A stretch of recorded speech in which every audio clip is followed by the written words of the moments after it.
Good morning students. आज हम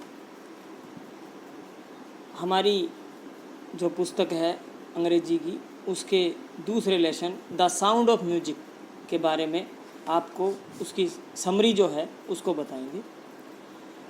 इस lesson sound of music means संगीत की आवाज़, साउंड आवाज़, म्यूजिक संगीत की।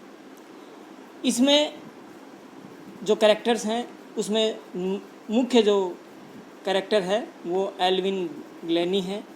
एल्विन ग्लेनी एक संगीतज्ञ है और 11 साल की उम्र में वह पूर्ण रूप से बहरी हो गई थी। उसकी जो टीचर्स हैं, हेडमिस्ट्रेस है, उसने उसके माता पिता को कहा कि वे किसी विशेषज्ञ के पास ले जाए और उसे श्रव्य सहायक सामग्री दी जाए, उससे बहरों के स्कूल में भेज दिया जाए।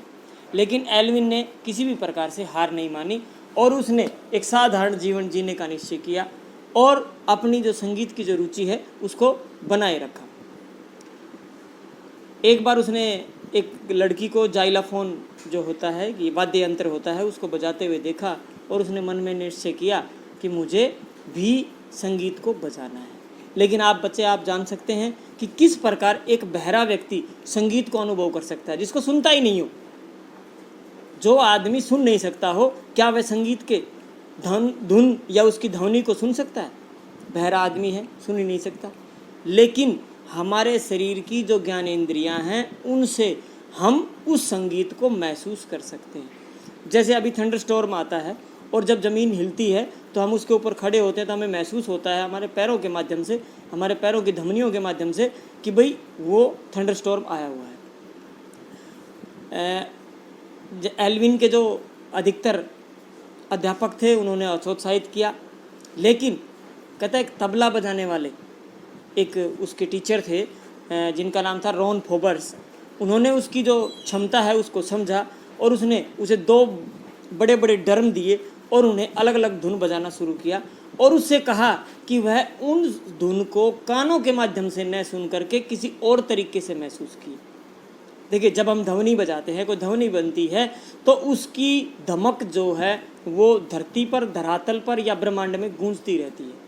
अब धरती पर जब ड्रम बजते हैं तो ड्रम की धमक, जैसे आपने सुना होगा एक धड़ाम से ध्वनि होती है, तो उससे भी वो हम महसूस कर सकते हैं किसके माध्यम से, अपनी धमनियों के माध्यम से जो हमारे खून में संचरित होती हैं। अचानक उसने बड़े बड़े नगाड़ों के धुन को अपने कमर तक, कमर के ऊपर, अपने पैरों के ऊपर और इसको कमर के नीचे महसूस करना आरंभ कर दिया। फोर्ब्स ने उसे बार बार अभ्यास को दोहराने के लिए कहा और शीघ्र ही एल्विन जो है धुन, जितनी भी धुन थी उनको अपने शरीर के विभिन्न अंगों से, उंगलियों से, हाथों से और जो पैर हैं, कमर है, शरीर के जो जितने भी लचक महसूस करने वाले अंग हैं उनके द्वारा उनको महसूस करने लगी और फिर उसने दिमाग और शरीर से ध्वनि और तरंगों को महसूस करना सीख लिया। इसके बाद उसने पीछे मुड़कर नहीं देखा। उसे एक युवा वादक समूह के साथ उसने यूनाइटेड किंगडम का दौरा किया और उस समय उसकी आयु केवल मात्र 16 वर्ष थी। उसने संगीत को अपना कैरियर बना दिया और संगीत में ही अपने कैरियर को आगे बढ़ाने का निश्चय लिया। उसने रॉयल एकेडमी ऑफ म्यूजिक के लिए एक छोटा सा प्रदर्शन किया और उसने अकादमी के इतिहास में सबसे उच्च स्थान जो है वो प्राप्त किया। अपने 3 साल के कोर्स की समाप्ति तक उसने अधिकतर जो प्रथम श्रेणी के जो इनाम हैं वो उसने प्राप्त कर लिए। धीरे धीरे एल्विन जो है समूह वादन में अपना स्वयं का एकल प्रदर्शन जो है करने में आगे बढ़ने लगी।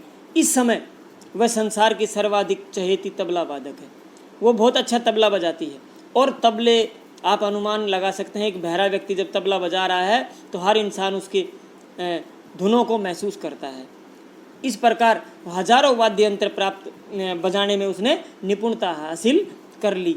आप महसूस कर सकते हैं कि एक ऐसा व्यक्ति जिसको सुनाई नहीं देता हो वो इस प्रकार के वाद्य यंत्र बजा सकता है। एल्विन कहती है कि संगीत उसकी चमड़ी में है, त्वचा, उसकी स्किन वो महसूस करती है और उसकी जो चीक बोन्स हैं, जिसके गाल की जो हड्डियां हैं उनमें संगीत की धुन है और उसके इवन उसके बालों में भी संगीत की ध्वनि सुनाई देती है। वह एक लकड़ी के प्लेटफार्म पर अपने जूते उतार देती है और ताकि जो तरंगे हैं उनको नंगे पैरों से उसके पैरों तक पहुंच सके। और एल्विन जो है बहरे बच्चों के लिए भी एक चमकती हुई प्रेरणा साबित हुई और उसने ये दर्शाया है कि हमारी जो डिसेबिलिटी है वो हमारे जीवन में कभी भी बाधक नहीं बन पाएगी। हम अगर अपना हौसला रखें तो हमारी जो डिसेबिलिटी है हम उसको एक तरफ छोड़ करके आगे बढ़ने का प्रयास करते हैं। इस जिसे जो लोग उससे दुगनी आयु में भी प्राप्त नहीं कर पाते हैं वो उसने छोटी सी आयु में प्राप्त कर लिया। तो ये लेसन था साउंड ऑफ म्यूजिक, किस प्रकार एक छोटी सी बच्ची ने अपने डिसेबिलिटी को दूर करके और संगीत की दुनिया में अपना एक नया मुकाम हासिल किया है। आशा है आप सभी को ये लेसन समझ में आया होगा। कल हम इसके वर्ड मीनिंग करवाएंगे और उसके बाद इनके क्वेश्चन करवाएंगे। Thank you very much.